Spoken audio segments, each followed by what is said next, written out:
Testemunhos Seletos, volume 1, capítulo 10. A Sacudidura. Em 20 de novembro de 1857, foi-me mostrado o povo de Deus e vi-o fortemente sacudido. Alguns com viva fé e agonizantes brados pleiteavam com Deus. Tinham o semblante pálido e assinalado por profunda ansiedade, expressiva de suas lutas internas. Firmeza e grande fervor se exprimiam em seu semblante, enquanto grossas gotas de suor descaíam da fronte. De quando em quando seu rosto resplandecia com o sinal da aprovação de Deus, e de novo sobre eles pousava aquele olhar solene, fervoroso e ansioso. Anjos maus se aglomeravam em torno deles, circundando-os de trevas para desafastar da vista a Jesus, a fim de que seus olhos fossem atraídos para as trevas que os cercavam e eles desconfiassem de Deus e contra ele murmurassem. Sua única segurança estava em manterem os olhos fitos no alto. Anjos de Deus eram encarregados da guarda de seu povo, e quando a atmosfera intoxicada da parte dos anjos maus era impelir em volta daquelas pessoas ansiosas, os anjos sobre eles agitavam continuamente as asas para afugentar as densas trevas. Vi que alguns não participavam dessa obra de súplica intensa. Pareciam indiferentes e descuidosos, não resistiam às trevas que os rodeavam e os envolviam qual densa nuvem. Os anjos de Deus deixaram-nos e vi-os apressar-se em auxílio dos que lutavam com todas as energias para resistir aos anjos maus, procurando ajudar-se a si mesmos, invocando perseverantemente a Deus. Mas os anjos abandonaram os que não se esforçavam por ajudar-se a si mesmos e perdi-os de vista. Enquanto os que oravam prosseguiram em seus clamores fervorosos, um raio de luz provindo de Jesus sobre eles incidia de quando em quando, a fim de os encorajar e iluminar-lhes o semblante. Perguntei qual o sentido da sacudidura que eu acabava de presenciar e foi-me mostrado que fora causada pelo positivo testemunho motivado pelo conselho da testemunha fiel aos laodiceanos. Esse testemunho terá o seu efeito sobre o coração do que o recebe, levando-o a exaltar a norma e declarar a positiva verdade. Alguns não suportarão esse claro testemunho. Opor-se-lhe-ão e isto causará uma sacudidura entre os filhos de Deus. O testemunho da testemunha fiel não foi atendido nem pela metade. O solene testemunho do qual depende o destino da igreja foi subestimado, se não rejeitado por completo. Esse testemunho tem que operar arrependimento profundo e todos os que de fato o receberem obedecer-lhe-ão e serão purificados. Disse o anjo: escutai. Logo ouvi uma voz que soava como muitos instrumentos de música, todos em acordes perfeitos, suaves e harmoniosos. Ultrapassava qualquer música que eu já ouvira. Parecia plena de misericórdia, compaixão e regozijo santo e enobrecedor. Atravessou-me todo o ser. Disse o anjo: olhai. Minha atenção foi então dirigida para o grupo que eu vira e que fora fortemente abalado. Foram-me mostrados os que eu dantes vira a chorar e orar em agonia de espírito. O grupo de anjos da guarda em volta deles fora duplicado e achavam-se revestidos de uma armadura, da cabeça aos pés.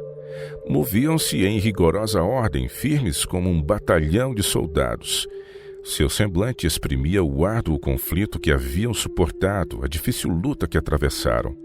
Contudo, sua fisionomia, assinalada por severa angústia íntima, resplandecia agora com a luz e glória do céu. Haviam alcançado a vitória, e esta lhes trazia a mais profunda gratidão e santo e nobre regozijo. Diminuíram o número das pessoas que compunham esse grupo. Alguns, pela sacudidura, foram lançados fora, ficando à beira do caminho. Os descuidosos e indiferentes que não se uniam aos que haviam prezado a vitória o bastante para a suplicar com insistência, não a alcançaram, sendo deixados atrás em trevas. Seu número, porém, foi imediatamente preenchido por outros, que aceitavam a verdade e cerravam fileiras. Ainda os anjos maus se lhes aglomeravam em torno, mas sobre eles não tinham poder. Ouvi os que se achavam revestidos da armadura proclamarem a verdade com grande poder. E isso surtiu efeito. Vi os que haviam sido proibidos, algumas esposas haviam sido proibidas pelos maridos e filhos pelos pais. Os sinceros que haviam sido detidos ou impedidos de ouvirem a verdade, agora dela se apoderavam ansiosamente. Desaparecera todo o temor que tinham dos parentes. A verdade unicamente era para eles exaltada. Era-lhes mais querida e preciosa do que a vida. Tinham dela estado famintos e sedentos. Perguntei pela causa dessa grande mudança. Um anjo respondeu: é a chuva serôdia, o refrigério da presença do Senhor, o alto clamor do terceiro anjo. Grande poder acompanhava esses escolhidos. Disse o anjo: olhai. Foi-me chamada a atenção para os ímpios ou incrédulos. Estavam todos agitados. O zelo e poder do povo de Deus haviam-nos despertado e enraivecido. Confusão mostrava-se por toda parte. Vi que eram tomadas medidas contra esse grupo que possuía o poder e a luz de Deus. Trevas adensavam-se-lhes em torno e, no entanto, ali se achavam, aprovados de Deus e nele confiantes. Vi-os perplexos. A seguir ouvi-os clamarem fervorosamente ao Senhor. Através do dia e da noite seu clamor não cessava. Ouvi as palavras: tua vontade, ó Deus, seja feita. Se for para a glória do teu nome, abre um caminho de escape para o teu povo. Livra-nos dos ímpios que nos rodeiam. Eles nos destinaram à morte. Teu braço, porém, pode operar a salvação. Essas são as palavras de que me recordo. Todos pareciam ter intuição profunda de sua indignidade e manifestavam inteira submissão à vontade de Deus. Entretanto, como Jacó, cada qual, sem uma única exceção, suplicava fervorosamente e pleiteava o livramento. Logo depois de haverem começado seu fervoroso clamor, os anjos compassivos desejavam acudir em seu livramento.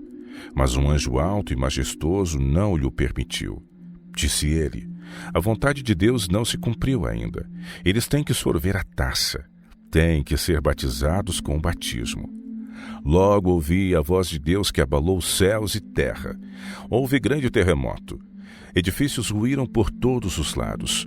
Ouvi então um triunfante brado de vitória alto, harmonioso e claro. Contemplei aquele grupo que pouco tempo antes estivera em aflição e cativeiro. Estavam livres. Uma luz resplandecente brilhava sobre eles. Como pareceram formosos então! Haviam desaparecido toda a fadiga e sinais de ansiedade. Saúde e beleza viam-se em todos os semblantes. Seus inimigos, os gentios que os cercavam, caíram por terra como mortos. Não suportavam a luz que brilhava sobre os santos libertos. Essa luz e resplendor sobre eles permaneceu até que Jesus foi visto nas nuvens do céu e o grupo de fiéis e provados foram transformados no momento num abrir e fechar de olhos de glória em glória. Abriram-se os sepulcros e revestidos de imortalidade surgiram os santos bradando: vitória sobre a morte e a sepultura. E em companhia dos santos vivos foram arrebatados para encontrar seu Senhor nos ares, enquanto belos e harmoniosos brados de glória e vitória procediam de todos os lábios imortais.